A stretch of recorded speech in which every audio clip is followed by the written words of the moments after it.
Nú eru framkvæmdirnar við Landspítalaþorpið aftur komnar á fullan skrið eftir að svona eðlilega aðeins lögðust niður í kringum hátíðarnar. Við erum að vinna fyrir framan gamla spítalann. Þar eru sprengingum svo til lokið. Gæti verið einhverja örfáar eftir en ég held að eru bara nánast lokið þar og byrjaði að leggja það niður lagnir og fylla í aftur. Sama hérna við Barnaspítalann.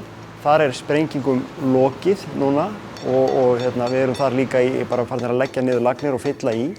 Við erum búnir að hella niður fyrstu steypu í tengiganginn frá Barnaspítalanum sem verður yfir í meðferðarkjarnann og steypuvinna og uppsláttur á tengigöngum verður núna næstu vikurnar þar og síðan í framhaldinu verður þá farið í að fylla í og ganga frá svæðinu hérna í inngarðinum sem var tekinn hérna milli Kvennadeildar og Barnaspítala og svona sleppistæðin og það í kringum bráðamóttöku barna verða fullgerð.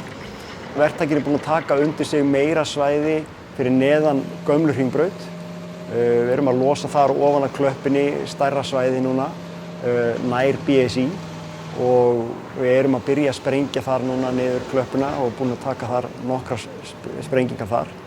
Sprengivinnan hefur gengið bara vel í verkinu. Auðvitað er það þannig eins og við höfum alltaf sagt að þetta er krefjandi svona nálægt byggingunum og þetta er svona mest krefjandi veturinn en þetta hefur gengið vel þó eru ein og ein sprenging sem hafa farið yfir þessi mörk sem voru gefin upp í útboðsgögnum varðandi titring og ég held að starfsmenn og sjúklingar hafa alveg fundið fyrir þeim en við skoðum þær sprengingar vel, skoðum hvað fór úrskeiðis, hvernig var hlaðið í og reynum að koma í veg fyrir að það gerist aftur.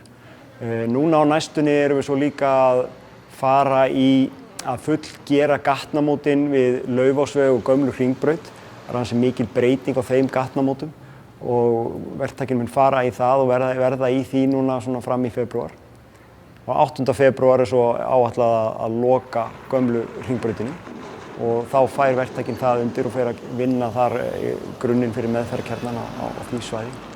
Varðandi bílastæðin þá eins og fólk hefur bent á að þá hefur vantað lýsingu á þau en það er komin lýsing á bílastæðin sem sagt við BSI, þessar 2 bílastæðareiti sem við útbyggum þar.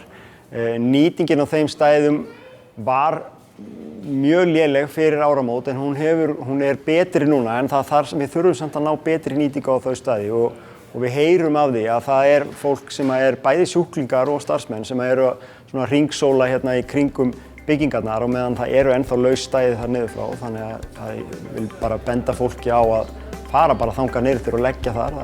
Þetta er nú gerst tækifæri til núna þar sem að veturinn er nánast eins og sumar.